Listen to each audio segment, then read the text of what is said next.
Salam, selamat pagi.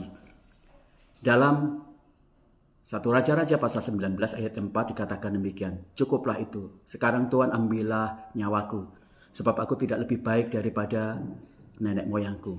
Sis Ndede kali ini akan bicara tentang waktu pertolongan Tuhan di masa kritis dan depresi hidup kita semuanya.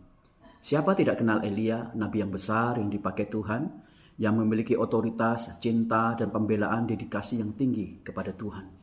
Tapi dia pernah mengalami tingkat stres yang sangat tinggi, tekanan dan depresi, sampai dia pengen supaya Tuhan mengambil nyawa dia. Adakah hari-hari ini kita seperti Elia? Kita memiliki pergumulan dan tekanan yang berat, dan kita berkata kepada Tuhan, Tuhan, saya pengen diambil nyawa saya dan saya mau pulang ke rumah.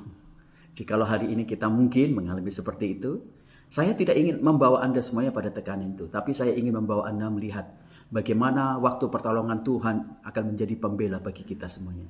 Mari hari ini kita belajar dari 1 Raja-Raja pasal yang ke-19. Apa yang dapat dilakukan dalam waktu Tuhan memberi pertolongan di masa-masa kritis kita. Yang pertama, Tuhan memberikan kesempatan bagi kita semuanya untuk melakukan dan menikmati refreshing bersama-sama dengan Dia. Istirahat bersama-sama dengan Dia. Rest bersama-sama dengan Dia. Alkitab menuliskan dalam 1 Raja 19 ini, Tuhan membiarkan Elia untuk lebih banyak tidur dan lebih banyak makan. Maka lihat bagaimana cara Tuhan. Dibiarkan Elia untuk tidur. Dan setelah itu bangun, dia makan. Elia lebih banyak mengalokasikan waktunya dalam proses-proses penyembuhan itu dengan cara Tuhan memberikan rest, perhentian. Makan, tidur, makan, tidur. Dalam sebuah proses penyembuhan, makan dan tidur atau istirahat atau rest itu menjadi sesuatu yang penting. Tuhan tidak pernah menaruhkan beban yang berat pada saat kita berada dalam tekanan yang berat. Pada saat energi kita, iman kita, kemudian ucapan syukur kita habis. Tuhan tidak ingin memaksa kita, tapi Dia memberikan kepada kita kesempatan untuk kita bisa menikmati rest, untuk kita bisa menikmati waktu-waktu istirahat. Dan itu yang luar biasa yang dilakukan Tuhan dalam hidup kita semuanya. Sehingga Elia kuat secara fisik, kuat secara mental, kuat secara roh, kuat juga secara iman. Dan luar biasa itu. Yang kedua, apa yang dilakukan oleh Tuhan? Tuhan melakukan perkunjungan secara pribadi kepada Tuhan.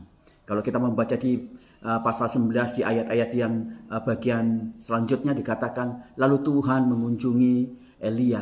Dan Tuhan mengunjungi secara pribadi. Itu luar biasa. Ada banyak-banyak orang ketika kita berada dalam masa-masa krisis dan kesendirian, kita tidak pernah ada teman yang memberikan kekuatan. Kehadiran Tuhan itu cukup memberikan kekuatan dan membangun motivasi dan memberikan spirit dan membangkitkan kekuatan untuk Elia memiliki sebuah pemahaman yang benar bahwa dia tidak sendiri, dia bersama dengan Tuhan. Kunjungan Tuhan membangkitkan lagi sebuah iman yang luar biasa dan keyakinan bahwa Tuhan tidak pernah meninggalkan dia. Dan yang ketiga, Tuhan mempertontonkan demonstrasi kekuatan dan kuasa Tuhan. Pada waktu Tuhan melakukan perkunjungan, Dia mulai mempertontonkan siapa diri Dia, kemahakuasaannya, kedahsyatan Dia. Bahkan Dia menyatakan, Elia, aku tutupi supaya engkau tidak mati kalau melihat. Tuhan menyatakan bahwa Dia jauh lebih besar dari setiap pergumulan kita, jauh lebih besar dari sebuah tekanan kita, jauh lebih besar dari setiap masa kritis dan krisis kita semuanya. Tuhan itu jauh lebih besar, jauh lebih berkuasa. Kalau Dia jauh lebih berkuasa, maka tidak ada satupun yang bisa berdiri lama-lama di hadapan Tuhan. Apalagi kalau kita adalah biji mata Tuhan, anak-anak yang dikasih, maka tidak dibiarkan lama-lama semua masalah itu menekan kita. Dan yang terakhir, apa yang dilakukan Tuhan dalam waktu pertolongannya di masa-masa kritis, Tuhan memberikan kepada kita semuanya tugas-tugas yang baru. Setelah Elia merasakan retreat, rehat, dan kemudian dia menikmati kunjungan Tuhan dan menikmati pemahaman tentang konteks kuasa Tuhan, maka Tuhan memberikan tugas yang baru. Engkau urapi Yehu, engkau urapi ini semuanya, diberikan tugas yang baru.